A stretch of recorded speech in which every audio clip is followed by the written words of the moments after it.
work in nuclear disarmament, and these are some answers to a lot of questions that people have been asking me recently. Number one, Iran does not have nuclear weapons.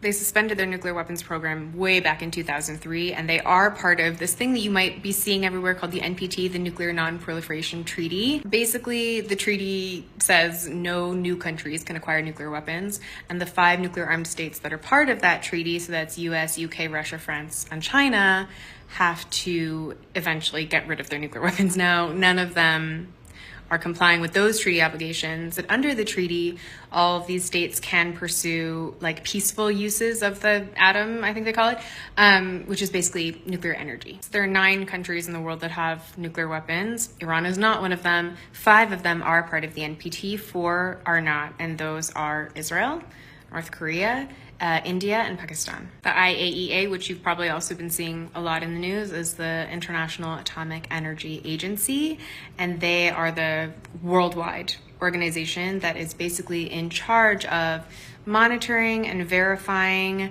that like nuclear use or nuclear energy use is quote unquote peaceful, and to like inhibit its use for military purposes. So the amount of the IAEA's like resources and budget that goes into monitoring and verification of Iran's enrichment program is bigger, more than any other single state. In other words, they spend the most resources monitoring Iran, and based on that, we know that Iran is not developing nuclear weapons. There's no evidence to suggest that it is. This is something that is, of course, publicly acknowledged by the Trump administration, by the administration's own intelligence community. They have confirmed this to be true. Oh, and another thing, there's no such thing as a preemptive attack, a preemptive strike. It's just called illegally attacking unprovoked. It would be like if I went across the hall and like punched my neighbor and was like, yeah, I'm just preemptively punching him in case he does something. What? No, you're just attacking him.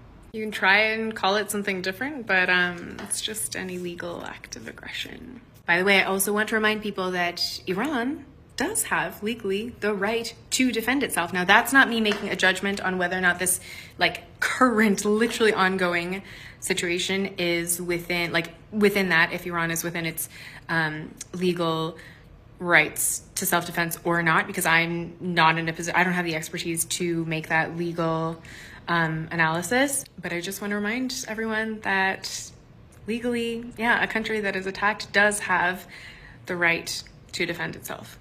If Iran gets their hands on a nuclear weapon, they will use it.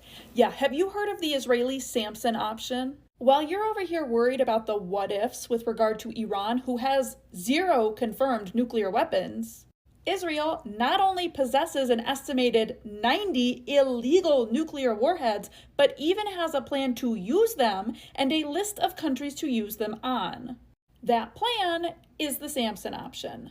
The Samson option is part of Israeli nuclear doctrine and is named after the biblical Samson, who killed his enemies and himself by knocking out the pillars to the temple they were standing in. The Israeli military is willing to employ a similar murder-suicide tactic, threatening any force that successfully defeats their conventional military by responding with nuclear retaliation. Now, this might sound similar to the US and other nuclear powers' deterrent policy of mutually assured destruction. That is, if Russia nukes us, we nuke them back to make sure neither country survives. But the Samson option is not designed to deter a nuclear adversary, as Israel is the only nuclear power in the Middle East.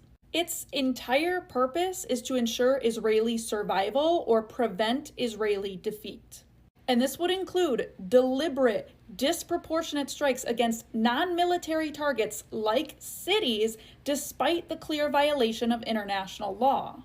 And just recently, a list of cities susceptible to this attack was just released by Iranian hackers. The list includes major Iranian cities like Tehran and Isfahan, Lebanese cities like Beirut and Baalbek, Damascus and Syria, Khan Yunis and Rafah and Gaza, Egyptian cities like Cairo and Alexandria. But even more surprisingly, it includes cities of Israel's allies in Europe and the US as well.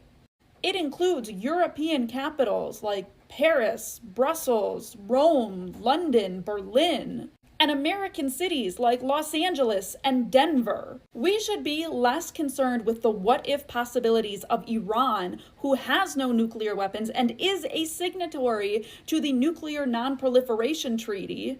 And we should be more concerned with the nation who has these weapons in droves and actively wants to use them.